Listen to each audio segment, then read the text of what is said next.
Materi sosialisasi 4 pilar kebangsaan ini diharapkan tidak hanya sebatas hafalan saja, namun juga sebagai acuan dalam diri. Wakil Ketua MPR RI Lestari Murdijat menyampaikan, berbeda dengan masa lalu, di mana pola penyampaian 4 pilar kebangsaan lebih pada bersifat doktrin. Kondisi saat ini harus dirubah dengan mengajak anak-anak atau generasi muda menyadari pemahaman lebih jauh dengan metode yang sesuai.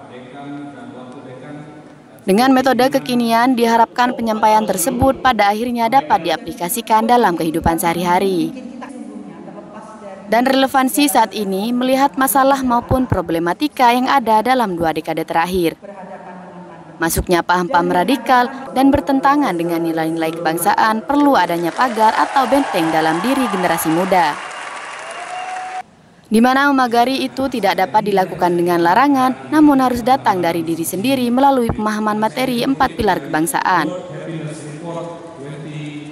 Ditambah dengan bonus demografi sebagai keunggulan Indonesia, diharapkan pada tahun 2030 dapat terwujud generasi muda yang perlu mendapat kesempatan dan ruang seluas-luasnya untuk terus belajar. Tujuannya adalah menyampaikan khusus kepada para mahasiswa agar mereka lebih memahami apa arti 4 pilar. Zaman saya sekolah dulu, zaman saya sekolah, Pak Charles, Pak Dekan, Pak dosen semuanya, itu kita kenal ada yang namanya P4, kemudian berbagai pelajaran yang membuat kita, memori kita, meskipun itu bentuknya doktrin ya. Nah, sosialisasi 4 pilar sebetulnya adalah bentuk lain, tetapi tidak menggunakan metodologi doktrin, tapi mengajak anak-anak memiliki pemahaman lebih dalam, meskipun karena waktunya pendek, tapi paling tidak menggugah mereka untuk mau pelajari lebih jauh. Dan memang MPR RI sudah menyiapkan kit untuk itu, yang kemudian nanti bisa mereka bawa, mereka lihat, dan paling tidak sudah ada ketertarikan sehingga paling tidak lebih mudah. Dan tujuannya tentu harapannya adalah 4 pilar ini tidak hanya menjadi hafalan, tetapi pada akhirnya karena mereka adalah anak-anak yang meneruskan keberlangsungan negara yang kita cintai dan menerima tongkat estafet ini nanti, mereka dapat mengaplikasinya dan menjalankannya dalam kehidupan sehari-hari.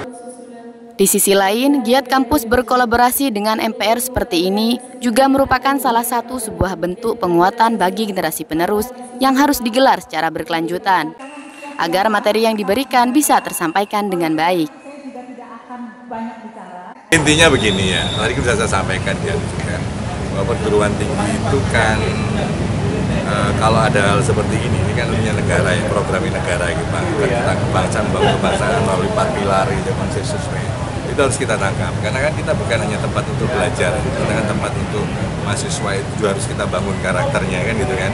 Karakter apa ya? Karakter kebangsaan tadi ya kan, supaya ya seperti pesannya Ibu Wakil Ketua MPR tadi, bahwa generasi yang sekarang di mana gangguannya itu kan sangat banyak ya, melalui media yang sampean pegang itu banyak banget gitu, mulai bowes aliran yang bagaimana lah, mulai yang kanan kiri itu ada semua, aliran kanan kiri ada semua, sehingga kita harapkan adik-adik itu semua ya, kita semua juga sih ya, itu dibentengi gitu kan, dibentengi dengan tadi yang disebutkan 4 pilar ya kebangsaan tadi kan, itu sebetulnya ingin membangun bagaimana sikap kita, ideologi kita, supaya negara ini menjadi tetap bersatu, kuat, gitu kan. Intinya itu sih sebetulnya, supaya kuat dari berbagai gangguan-gangguan yang nanti bisa meruntuhkan bangsa ini. Di hadapan ratusan mahasiswa hadir pula menyampaikan materi anggota DPR RI terpilih Dapil 4 Jember Lumajang, Charles Mekiansyah. Dari Jember, Yudi Sadi, Jember 1 TV melaporkan.